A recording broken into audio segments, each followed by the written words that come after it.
بسم اللہ الرحمن الرحیم۔ ثالثہ نحو، مرکبات کی بات تو بتا دی گئی تھی، اب اس کے بعد ہے مبنی کی قسموں میں سے ایک قسم الکنایات۔ کنایات، اب اس میں کنایات میں کنایا معنی ہوتا ہے اشارہ، یعنی جس لفظ سے کسی چیز کی طرف اشارہ کیا جائے۔ اب اس میں کون سے کنایات مراد ہیں؟ کیا سبھی کنایات مراد ہیں؟ جیسے کسی مرد یا کسی عورت کی طرف اشارہ کرنے کے لیے فلان و فلانتن کہا جاتا ہے، فلانے نے ایسا کہا ہے، فلانا نے ایسا کہا ہے، تو یہ بھی ایک کنایا ہے مرد یا عورت کی طرف اشارہ کرنے کے لیے، لیکن اس کو مورب استعمال کیا جاتا ہے۔ تو کنایات میں سبھی کنایات مراد نہیں ہیں، بلکہ اس میں کنایات میں کون کون سی چیز کا شمار ہوتا ہے جو اس میں مبنی میں ہے؟ ہی اسماء تدل علی عدد مبہم، وہ ایسے اسماء ہیں کنایات، یعنی وہ کنایات جن کا شمار اسماء مبنیہ میں سے ہوتا ہے، تو وہ کنایات ایسے اسماء ہیں جو عدد مبہم پر دلالت کرتے ہیں۔ عدد مبہم، دیکھو عدد دو طرح کی ہے، عدد جو ہوتی ہیں، گنتیاں جو ہوتی ہیں، وہ دو طرح کی ہوتی ہیں۔ ایک ہے عدد مبہم اور ایک ہے عدد صریح، اس کو عدد کنائی بھی بولتے ہیں۔ عدد مبہم کو عدد کنائی اور عدد صریح، پہلے اس کو سمجھ لیتے ہیں کہ عدد کنائی اور عدد صریح کیا ہے۔ عدد صریح ہے جس میں کسی عدد کی صراحت کی گئی ہو، جیسے کہا جائے عندی 20 درہم، میرے پاس 20 درہم ہیں۔ اس میں آپ دیکھ رہے ہیں عدد بالکل صاف ہے کہ درہم کتنے ہیں، عدد بالکل صاف ہے، 20 درہم، 25 درہم، 100 درہم، 500 درہم۔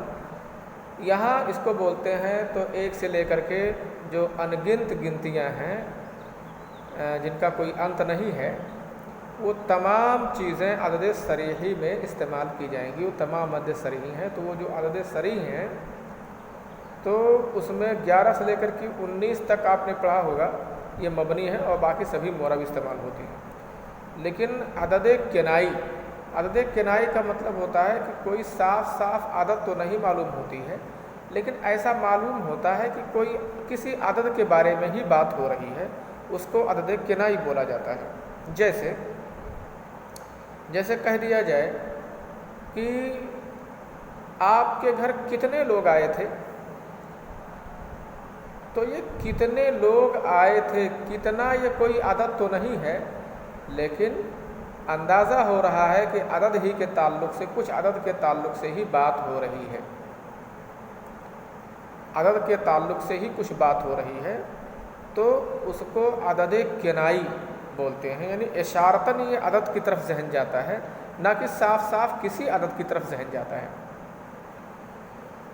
اچھا، تو کسی عدد پر دلالت کرے کنایا، صاف طور سے نہیں بلکہ اشارتاً، او حدیث مبہم، یا کسی مبہم بات پر دلالت کرے۔ اب کسی عدد مبہم پر دلالت کرے، اس کی مثال ہے وہی کم و کذا، یہ کم ہے اور کذا ہے۔ کذا کے معنی اتنا، انفقت کذا درہما، میں نے اتنا درہم خرچ کیا، اتنا درہم خرچ کیا۔ اس کا مطلب لگ رہا ہے کہ شاید اتنا کہنے سے کسی عدد کی طرف اشارہ ہے۔ اب وہ اس عدد کو تو آپ کلیئر نہیں کر سکتے ہیں، صاف نہیں کر سکتے ہیں، لیکن کچھ عدد کا شبہ جا رہا ہے، عدد کی طرف ذہن جا رہا ہے، میں نے اتنا درہم خرچ کیا، یا کتنے درہم تم نے خرچ کیے، کم درہمن انفقت، کتنے درہم تم نے خرچ کیے۔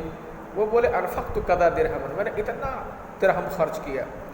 تو دونوں میں کم میں آپ نے استعمال کیا اور قضا جو آپ نے استعمال کیا، ان دونوں میں کسی صریح عدد کا تو پتہ نہیں چلتا ہے صاف صاف، لیکن ان دونوں جملوں سے ضرور یہ بات معلوم ہوتی ہے کہ کسی عدد کی طرف اشارہ ہے۔ تو کنایات کسے بولتے ہیں؟ کنایات ہی اسماء تدل علی عدد مبہم، کنایات وہ ایسے اسماء ہیں جو مبہم عدد پر دلالت کرتے ہیں، اور وہ کم اور قضا ہے۔ مبہم عدد کیا ہے؟ وہ کم اور قضا ہے۔ او حدیث مبہم، یا مبہم بات پر دلالت کرتے ہیں۔ ایک ہے واضح بات، جیسے کہا جائے اس نے مجھے گالی دی ہے، تو یہ بات بالکل واضح ہے۔ اور اگر کہیں کہ اس نے آج اس نے مجھے ایسا ویسا کہا ہے، آج اس نے مجھے ایسا ویسا کہا ہے، تو ایسا ویسا کہنے کا شاید کسی غلط بات کی طرف اشارہ ہے۔ وہ غلط بات کیا ہے؟ گالی ہے کہ کوئی الزام لگایا ہے کہ میرے خلاف کوئی چغلی کھائی ہے، وہ کچھ بھی ہو سکتی ہے بات، بہتان تراشی کی ہے میرے اوپر۔ تو اگر آپ اس کو صاف طور سے کہہ دیتے ہیں اس نے مجھے گالی دی ہے، گالی گلوچ سے میرا سامنا کیا ہے، تو یہ حدیث صریح، اور اس نے مجھے بہت الٹا پلٹا کہا ہے یا ایسا ویسا کہا ہے اس نے، تو یہ حدیث مبہم ہے، یہ حدیث مبہم ہے۔ قال علی فلان کیت ودیت، یا کیت ودیت یا کیت وزیت، اس میں تین لغتیں ہیں، جان لو اس میں تین لغتیں ہیں، کیتا اور زیتا میں۔ اس کو کیتو بھی پڑھتے ہیں، کہتے بھی پڑھتے ہیں اور کہتا بھی پڑھتے ہیں، کسی عامل کی وجہ سے نہیں، بلکہ اس میں تین لغتیں ہیں۔ اس کو اس لفظ کے اصلی اعتبار سے ہی اس کو تین طرح سے پڑھا گیا، تین لغتیں ہیں۔ ایک بات جان لو، جب کسی لفظ کے بارے میں کہا جائے کہ اس میں اتنی لغتیں ہیں، تو اس کا مطلب ہوتا ہے کہ اس کو اتنے طرح سے پڑھا گیا ہے، یہ مطلب ہوتا ہے۔ بات سمجھ میں آ گئی نا؟ تو یہ بات سمجھ گئے ہوں گے۔ اب کنایات کی تعریف ہم کر لیتے ہیں۔ کنایات ہی اسماء تدل علی عدد مبہم، کنایات وہ ایسے اسماء ہیں جو عدد مبہم کو بتاتے ہیں، اور وہ کم اور قضا ہیں، اور حدیث مبہم، یا مبہم بات پر دلالت کرتے ہیں، اور وہ کیتا و زیتا ہے۔ تو حدیث مبہم یا عدد مبہم پر دلالت کرنے والے الفاظ کو کنایات کہتے ہیں، اور انہی کنایات کا اسماء مبنیہ میں شمار ہوتا ہے، نہ کہ سبھی طرح کے کنایات کا، انہی کنایات کا استعمال ہوتا ہے، انہی شمار ہوتا ہے۔ وَعَلَمْ أَنَّ کم علی قسمین، اب کم کی بات کر رہے ہیں، اس میں ایک لفظ آیا کم، تو صاحب کتاب نے سوچا کہ کم کے مختلف استعمالات بھی بتا دیں۔ کم کی دو قسمیں ہیں، استفہامیہ و خبریہ۔ کم استفہامیہ بھی استعمال ہوتا ہے، اور اگر کم استفہامیہ استعمال ہوگا، یہ لفظ استفہامیہ استفہام کے معنی میں، تو اس کا معنی ہوگا کتنا، اور اس کے بعد جو کم کی تمیز آئے گی وہ مفرد اور منصوب ہوگی۔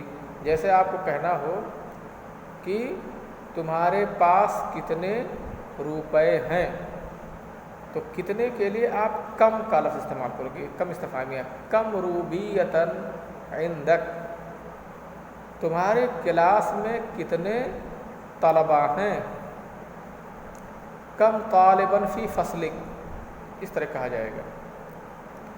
تو کم کی دو قسمیں، ابھی استفہامیہ کی بات کر رہا ہوں، کم کی دو قسمیں ہیں، استفہامیۃ و خبریۃ۔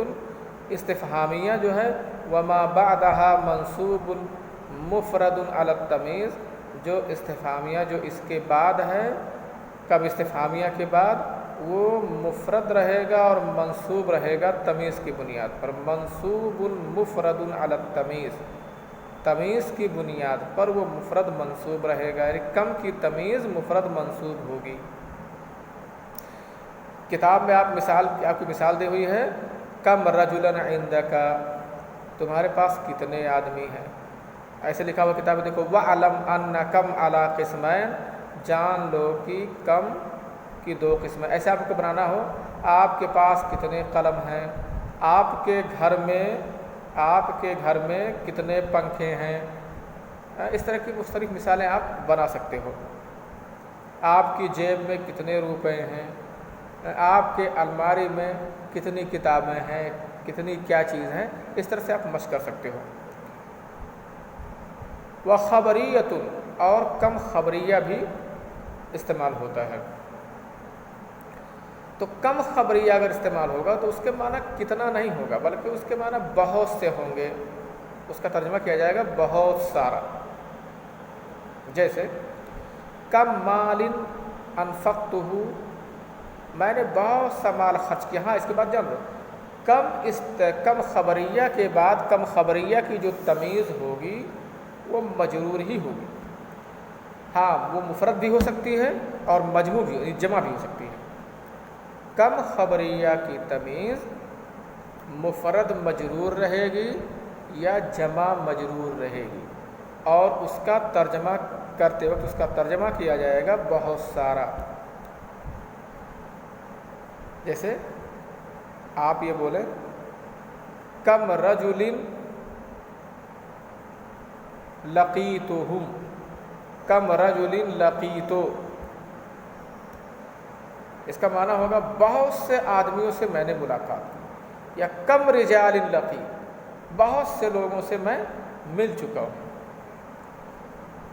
تو اس کے بعد کی کم خبریہ کی بات کی جو تمیز ہوگی وہ مفرد مجرور ہو سکتی ہے اور جمع مجرور ہو سکتی ہے, دونوں ہو سکتی ہے. اور کم استفہامیہ کے بعد جو تمیز ہوگی وہ مفرد منصوب ہوگی. اچھا کم خبریہ ہے تو اس کی تمیز کیا لکھا ہے, وہ خبریۃ, اور ایک کم خبریہ ہے وما بعدها مجرور مفرد, اس کے بعد مفرد مجرور ہوگا جسے کم مال انفقتہ او مجموع, یا مجرور مفرد یا مجرور مجموع جمع مجرور. جیسے کم رجال لقیتہم, آپ بہت سے لوگوں سے مل چکے ہیں. ومعناہ التکثیر, اور اس کا معنی ہوگا تکثیر یعنی بہت سے. میں بتایا نا آپ کو کہ کم خبریہ اگر ہے تو اس کا ترجمہ بہت سا کیا جائے گا, کتنا نہیں کیا جائے گا. کتنا اگر آپ نے کر لیا کتنا تو وہ تو کم استفہامیہ ہوگی. اب آپ سمجھ گئے کنایات کی تعریف سمجھ گئے ہوں گے, اور کم کا استعمال کتنے طرح سے ہوتا ہے یہ بھی آپ کے بات سمجھ میں آ گئی ہوگی. سمجھ گئے جی؟ ہاں تو ٹھیک ہے, اب اس کو سمجھ لو. اب اس کی مثال